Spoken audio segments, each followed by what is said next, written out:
it's a red flag to be with someone who does not fear God.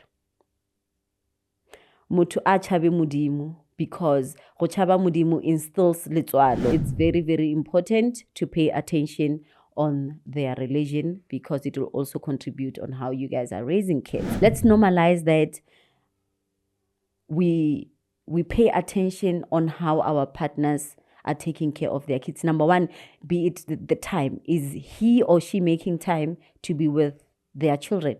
If not, just know also when you fall into their hands, chances are your child might be caught lonely one of the good days. You just never know. Toxic co-parenting, it must be a red flag. And I'm saying it's a red flag because it contributes negatively into your marriage if you decide to marry that person knowingly they're having a toxic co-parenting, number one. And also, if you know they're having a toxic co-parenting, you know what you're setting yourself up for. So it's important to check such things.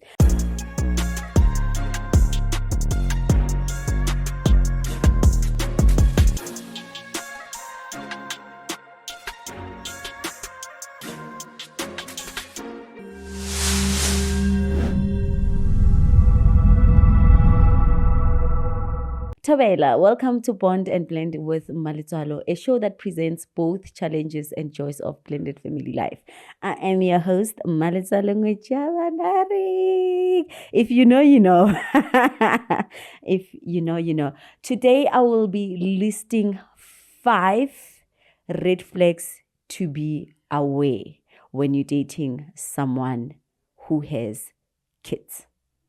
Oftentimes, we meet these people and we're not aware, or this might be a red flag, or this, if I still go ahead with it, it will haunt me in the marriage or in the relationship if I prolong it. So it's important to know what might be a red flag. And also, what's a red flag to me might also not be a red flag to you. Like I said, it's important to be open-minded and be aware most of the time from those that have walked the journey. It's very, very important. First one, someone who is not taking care of their kids. Be it a male or a female, this red flags applies to everybody. A person who is not taking care of their kids by making time, being there financially as well. That's a red flag. You have this guy that you're dating. Constantly you hear he's receiving the call, hey, why are you rekeling this and this? Why did you not do 1, 2, 3? I went they want school fees and all of those things. Those are red flags. Don't just think over time they change. And one thing for sure, and one thing that I am aware of, marriage doesn't change anything. For in fact, at times, would definitely make things worse. So be mindful of how someone is taking care of their children. Let's normalize that we pay attention on how our partners are taking care of their kids. Number one, be it the time. Is he or she making time to be with their children? If not, just know also when you fall into their hands, chances are your child might be caught lonely one of the good days. You just never know. We living we all gonna die somehow, somewhere, and should it be you before your spouse, how will your kids live? You can tell most of the time by how this person is raising the current children or child they have. Make sure. Someone who is not verbal about their kids. It might sound a bit off. Like I said, this is one thing I believe is a red flag for me and maybe for some of you guys. If someone is not speaking of their kids, like, babe, I want to go see my kids. Babe, this weekend I will be with my kids. I can't be with you. Babe, this weekend it's my daughter or my son's birthday. I am going out with him. Babe, like all of those conversations, you must hear them. You must hear them. Then you will tell, or now you are dating a present parent. This thing of normalizing, or no, I just don't want this person to talk about their kids, then you might find babangwe they're just not talking because they're not doing anything. Some, they choose not to talk, but they are indeed present. So personally, I would prefer that someone says it to me so that I am aware, or there are things that you do to your kids that will make me want to also have a child with you, because those things, they contribute into the decision that we're making when we plan a family. So it's important that a person speaks about activities they are about to have with their kids. So if you are out there dating someone, communicate, tell them, I am going to make time. I am going with my kids, goopy. So let's be verbal about it and take pride of being a parent. I think it contributes, man. Also, it's what drove me towards Mma Letsoalo. If you know, you know. It's what drove me towards him. Or, okay, man, this man is proud of being a father. This lady must be proud to be a mom. Now and again, let it be on your tongue. Not to the point that it's end up boring and now when every conversation that comes up in a relationship, it's my children this, my children that. But now and again, when you close off the gap about seeing your girlfriend, it's time for me and my kids. And this time it's mine alone with the kids until we commit, or until I'm ready to introduce you, whatever the case might be. But let's be verbal. Someone who's not verbal, corner into you're off. Another one, the third one, right? It's unhealthy co-parenting.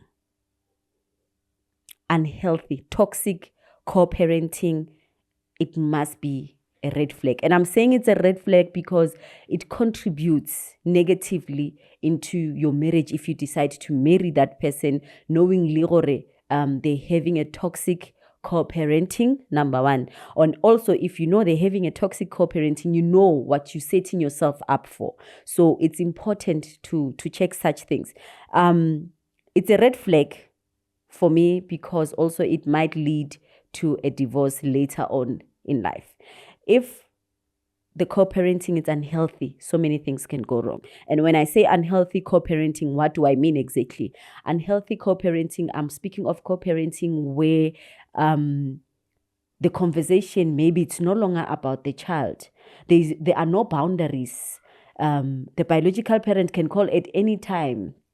And Luena, you don't have boundaries when you speak to them. Conversation, like they will make your partner ask themselves if, do I still have a place in this person's life if they co-parenting this way? It's like these people are still dating. It's very confusing. Those are very unhealthy. Also, unhealthy part of it is that there's always a war in between where the child is being poisoned, ngwana being caught in the middle. It's always a tug of war. It's such a mess. No one is willing to be calm.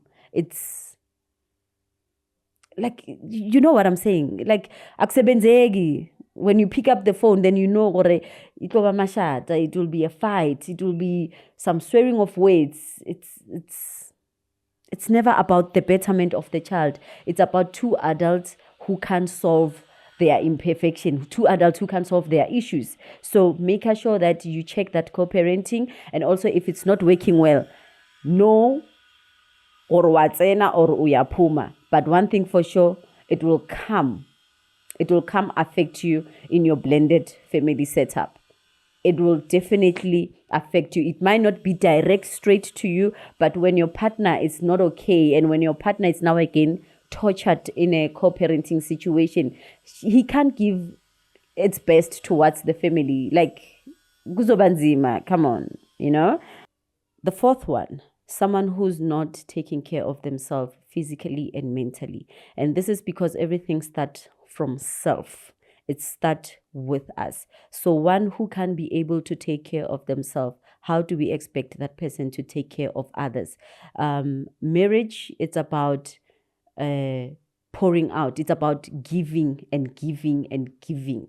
It's a selfless union. So if one is not working on themselves enough, I don't think they can be able to contribute to others.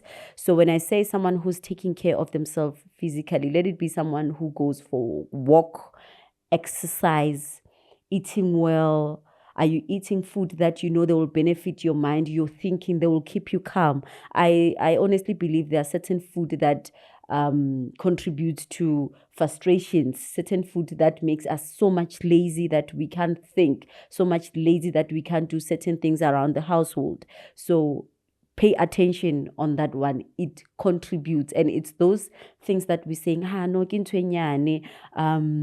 he will or she will exercise later on in life. Then you find marriage is not even a thing that pushes him or her to go through that direction. So it's important in your dating stage that you check such things because they do contribute.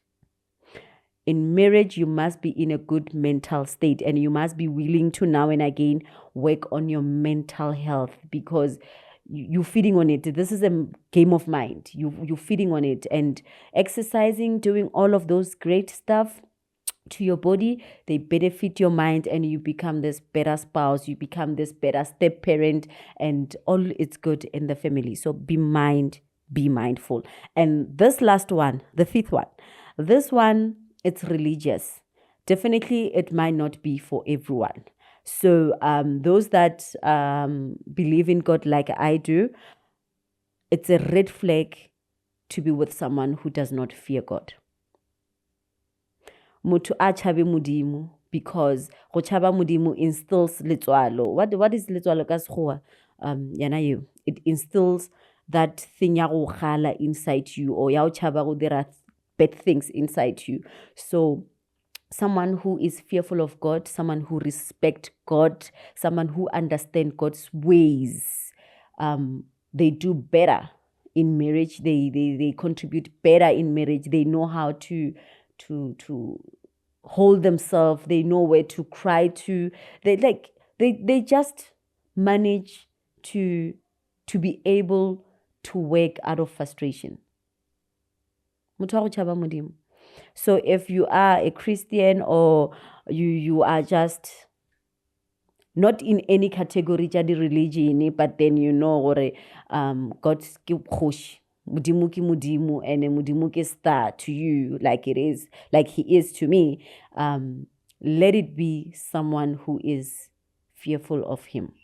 If you are in your dating pool, check if motho o chaba modimo ga kakang, what's his or her relationship with God, because that will contribute to how he or she does things at home, and that belief, and also how you will raise your kids at home.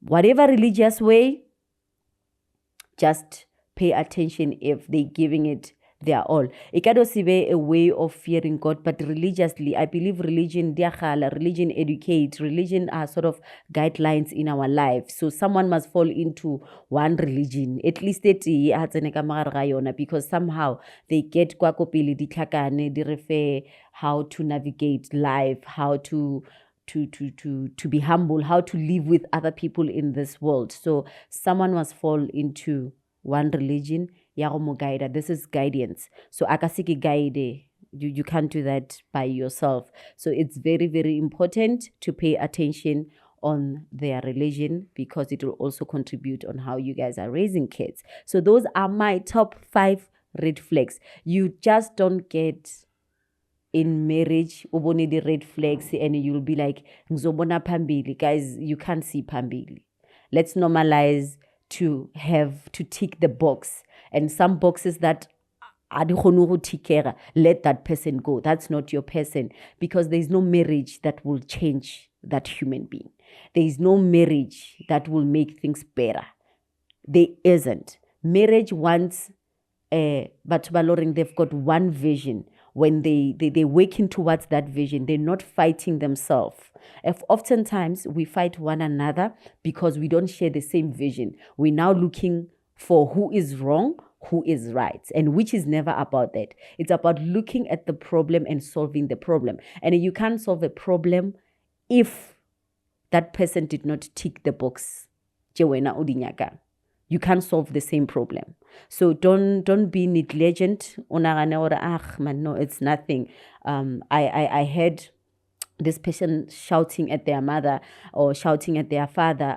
That's nothing. I heard how he was talking to his sister. That's something. Those little things, they are something. Pay attention, because before you know it, this person will be coming to you, talking to you the very same way they are talking to their own parent, the very same way they are addressing their sister. That's how he treats women, or that's how she treats men. So pay attention and check your boxes at all time, but never make a red flag green. It will never be. It has never been. If it's red, it's red. And if you are okay walking into that red flag, that's fine. That's your choice. But don't walk in it thinking, it will turn green later on. That's not how marriage works. It does not work like that. I honestly believe everyone has their own human being. I have my person, you have your own taste. Let's both tick our boxes and make sure that we don't ignore those red flags. From me, Mma Letsoalo, ke tla le bona on the next video. I know this video is going to be short because it was precise. It was exactly of the 5 red flags, and because I can shut my people out, right? I love blended family, and I know it's a beautiful thing. And when we share knowledge like this, we're helping one another. So see you on the next one.